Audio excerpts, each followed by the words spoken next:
اس کی وجہ یہ دیکھیں پی ٹی آئی نے بڑے دھوم دھڑکے سے شروع کیا کہ جی ہم پارٹی الیکشنز کروائیں گے, آج یہ بھی اپوائنٹمنٹس پہ آ گئے ہیں. تو پاکستان ہیز ٹو گرو اپ. یہ جو ہمارے جو میچورٹی کا لیول ہے ابھی آنا ہے, یہ چیزیں اس طرح سے ہو سکتی ہیں. تو میں مطلب ہماری پارٹی میں تو کسی کی یہ سوچ نہیں ہے کہ وہ انٹرفیئر کریں, پرائم منسٹر سے پوچھیں, بیکاز ہم ٹرسٹ کرتے ہیں اپنے لیڈر کو, اور جو سٹیٹمنٹ انہوں نے دی ہے ہم اس کو بلیو کرتے ہیں. جی فواد چودھری صاحب, اس کو تو خیر اب اس کو کیا اس کا جواب دوں, ظاہر ہے بلائنڈ فالوئنگ کا ہے, اور وہ کہہ رہے ہیں کہ چونکہ وہ وزیر اعظم وہ یہ کہہ رہے ہیں, وہ یہ کہہ رہے ہیں کہ پاکستان جو ہے, وہ یہ کہہ رہے ہیں کہ پاکستان جو ہے وہ مغرب نہیں ہے, اور پاکستان کی جو جمہوریت ہے وہ مغربی طرز کی جمہوریت, تو وہاں کے اصول یہاں پہ نہیں ہو سکتے ہیں, اور آپ کی پارٹی کا بھی یہی حال ہے. وہ یہ کہہ رہے ہیں. بات یہ ہے کہ تقریباً یہی بات جنرل ضیاء الحق اور جنرل پرویز مشرف بھی کرتے ہیں, اور وہ یہ کہتے تھے کہ جی جو پاکستان ہے وہ جمہوریت کے لیے تیار نہیں ہے, لہٰذا یہاں پہ ہمارا اپنا برانڈ جمہوریت کا ہونا چاہیے. اور جہاں پر جو کلاسک بات کرتے ہیں, جب جمہوریت آتی ہے اور سیاستدان یہ بات کریں کہ نہیں پاکستان میں واقعی ابھی بھی جمہوریت نہیں آ سکتی, ابھی تو آگے نہیں چلا جا سکتا, تو ظاہر ہے پھر اس کا کوئی جواب نہیں ہے. جہاں تک تحریک انصاف کی بات ہے, یہ بھی ہمارے ہاں رواج ہے کہ آپ سوال پوچھیں, آپ کہہ دیتے اپنا, لیکن میرا خیال یہ ہے کہ جتنی ڈیبیٹ اور جتنی فرینکنس عمران خان کی ہوتے ہوئے ہوتی ہے, شاید ہی کسی اور پارٹی میں جو ہے وہ موجود ہو. الیکشن نہ کروانا پی ٹی آئی کا فیلئر ہے, لیکن اس کی فواد صاحب ہماری ڈائریکشن تو صحیح ہے نا, ہم اس طرف جا تو رہے ہیں, نہیں جانا بھی ادھر ہی چاہیے. میرا یہ خیال ہے کہ یہ بات چند ایک ٹرن اوورز کے بعد ہماری جمہوریت بھی آپ 200 سال 300 سال پرانی جمہوریت کے ساتھ آج مقابلہ کریں گے. We will grow up, we are moving in that direction. تو اچھا رانا صاحب, یہ آخری پھر ایک ہے سوال آپ سے, آپ یہ سمجھتے ہیں کہ پاکستان ایک جمہوریت ہے, کہیں ایسا تو نہیں ہے کہ الیکشن اور اداروں کی شکل میں, یعنی الیکشن ہو جاتے ہیں اس کو ہم صرف جمہوریت کا پروسیس کہتے ہیں, لیکن ہمارے ہاں اس طرح سے جمہوری ادارے, انسٹیٹیوشنز جیسے لوکل باڈیز ہیں, انڈیپینڈنٹ سٹیز ہیں, اٹونومس باڈیز ہیں, آزاد میڈیا, یہ سب چیزیں اس طرح سے ایگزسٹ نہیں کرتی ہیں. ہم جب سوال ہی نہیں پوچھ سکتے, پارٹیز کے اندر نہیں پوچھ سکتے, جینوئن الیکشنز نہیں ہوتے, نہ پی ٹی آئی میں ہوئے ہیں نہ پی ٹی پی میں ہوئے ہیں, تو پھر ہم جمہوریت ہے نہیں ہے, صرف مغرب کو دکھانے کے لیے, بتانے کے لیے ایک ہم نے ڈھکوسلا رکھا ہوا ہے کہ ہم اپنے آپ کو جمہوریت کہتے ہیں. مجھے پیزا صاحب یہ جو سٹیٹمنٹ آپ کی ہے تھوڑی سی سویپنگ ہے. آپ دیکھیں, آپ ہماری جمہوریت کو 200 سال یا 150 سال پرانی جمہوریت سے کیسے کمپیئر کر سکتے ہیں؟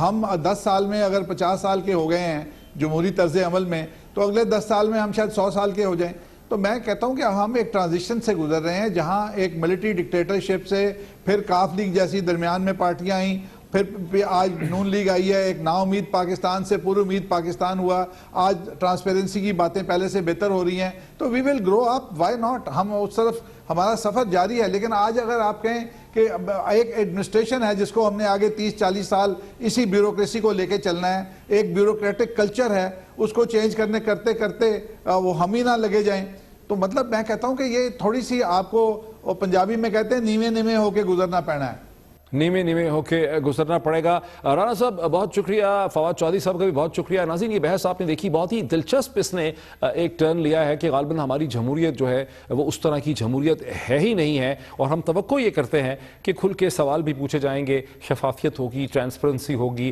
عدلیہ جو ہے وہ پولیٹیکل ایگزیکٹو جو ہے اس سے آزاد ہوگی. لیکن یہ تمام چیزیں تو ہمیں برطانیہ اور امریکہ سے نظر آتی ہیں, غالباً یہاں پر اس قسم کے اصول جو ہیں ابھی ہیں ہی نہیں ہیں. بٹ ارسپیکٹو آف دس کہ قانونی صورتحال کچھ بھی ہو, جو سیاسی طور پر یہاں پر ایشو ہے کہ اگر یہ بات مان بھی لی جائے کہ 2006 سے پہلے, جیسا کہ کلیم ہے کہ شریف خاندان جو ہیں انہوں نے یہ جو آف شور کمپنیز ہیں نیلسن اور ریلسن, یہ کسی اور کے پاس تھیں, اس سے پہلے کا ریکارڈ نہیں بھی ہے, اس سے بعد انہوں نے ان کو لیا ہے 2006 کے بعد. تو جو معمہ ہے, جو بہت بڑا معمہ ہے جس کا کوئی جواب نہیں ہے سامنے, بہت ہی عجیب ہے, کامن سینس مانتی نہیں ہے, منطق مانتی نہیں ہے کہ 1999 کی برطانیہ کی کراؤن کورٹ میں اور ہائی کورٹ میں توفیق کیس اور حدیبیہ کیس, جہاں پہ حدیبیہ کو توفیق نے پیسے دیے ہوئے تھے, 32 ملین, 34 لوگ کہہ دیتے ہیں, 32 ملین ڈالر لکھے ہیں, یہی چاروں پراپرٹیز وہاں پہ اٹیچ ہیں, نام وہاں پہ شہباز شریف صاحب کا ہے, بڑے میاں شریف صاحب مرحوم کا ہے, عباس شریف صاحب کا ہے, جس سے کلیئرلی یہی نشان پڑتا ہے, اشارہ آتا ہے کہ یہ پراپرٹیز ان کی سمجھی گئیں, قانونی طور پہ ان کی تھیں. یہ ایک ایسا سوال ہے جس کا پاکستان کی لیگل کمیونٹی کو, پاکستان کے میڈیا کو, پاکستان کی کورٹس کو اس کا جواب ڈھونڈنا ہی پڑے گا, شریف خاندان کو یہ بات ایکسپلین کرنی ہی پڑے گی. آج اتنا ہی ناظرین, بہت شکریہ, پھر آپ سے ملاقات ہوتی ہے کل. بہت شکریہ.